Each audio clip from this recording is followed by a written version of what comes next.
Hey everyone, and welcome back to the channel. Today, we're embarking on an incredible journey back in time, over 1,000 years ago, to witness the birth of one of Vietnam's most iconic landmarks, the Thang Long Imperial Citadel in Hanoi. This isn't just about bricks and mortar. It's the story of a nation's ambition, spiritual beliefs, and engineering genius. So grab a cup of tea, get comfortable, and let's travel back to the 11th century. Our story begins in the year 1010. A visionary ruler named Lai Tai Tao, the founder of the Lai dynasty, makes a monumental decision. He decides to move the capital from Ho Lu, a mountainous and defensive stronghold, to a new location.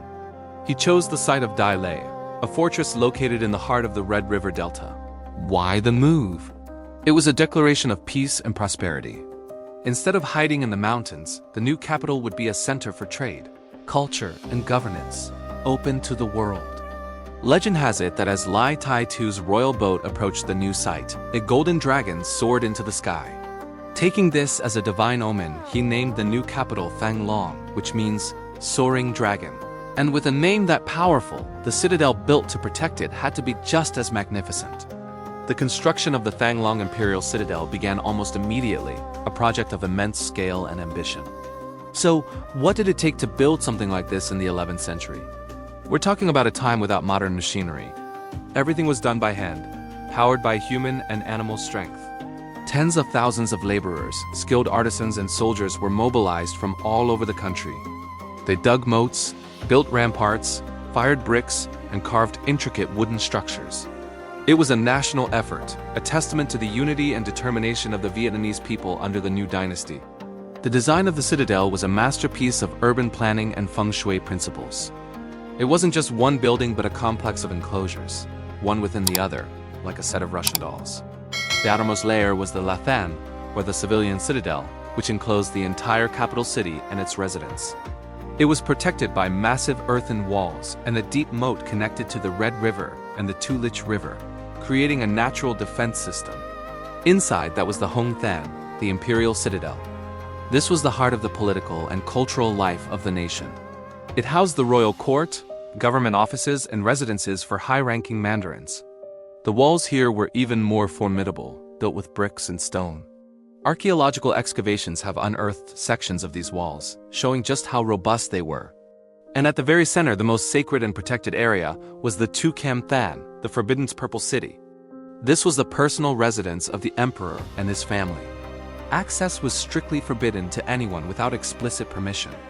It was a city within a city, filled with opulent palaces, beautiful gardens, and serene lakes. This was the nerve center of the entire empire, where the most important decisions were made.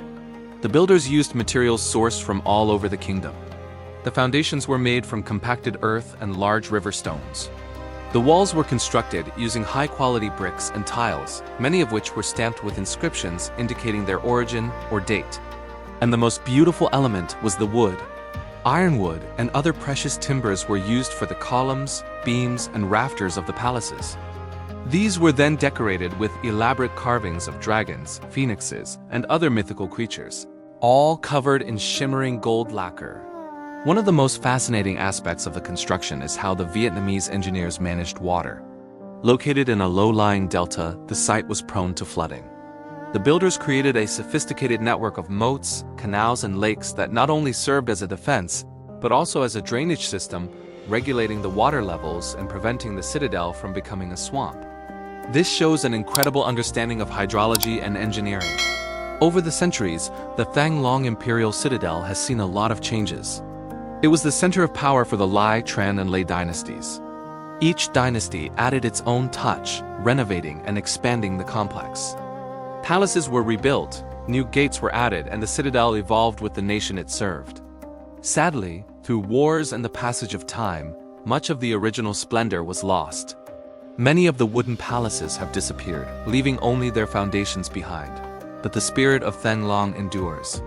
When you visit the site today, you can still feel the weight of history. You can walk on the very foundations of the Kin Tin Palace, the main audience hall where the emperor would sit on his throne. You can see the stone dragons that guard its steps, their carvings as crisp today as they were centuries ago. You can stand on top of the Don Mon, the main southern gate, and imagine the royal processions that once passed through it. Archaeological work at the site since the early 2000s has been revolutionary. It has unearthed millions of artifacts, from everyday pottery to exquisite architectural decorations. These finds have allowed historians and archaeologists to piece together a much clearer picture of what the citadel looked like and how life was lived within its walls. It's like a giant historical puzzle, and each new discovery adds another piece. The construction of the Thang Long Imperial Citadel was more than just an architectural project. It was the physical embodiment of a new era of Vietnamese independence, culture, and power. It established Hanoi's role as the nation's political and cultural heart, a role it still holds today.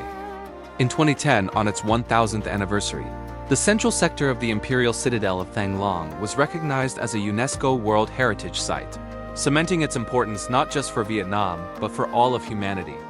So the next time you hear the name Hanoi or Thang Long, remember the story of the soaring dragon and the incredible citadel that was built in its honor. It's a story of vision, perseverance, and a legacy carved in stone and earth that has withstood the test of 1,000 years. Thanks for joining me on this journey into Vietnam's past. If you enjoyed this video, please give it a thumbs up. And don't forget to subscribe for more deep dives into fascinating historical sites. Let me know in the comments what other historical constructions you'd like to explore next. See you in the next one.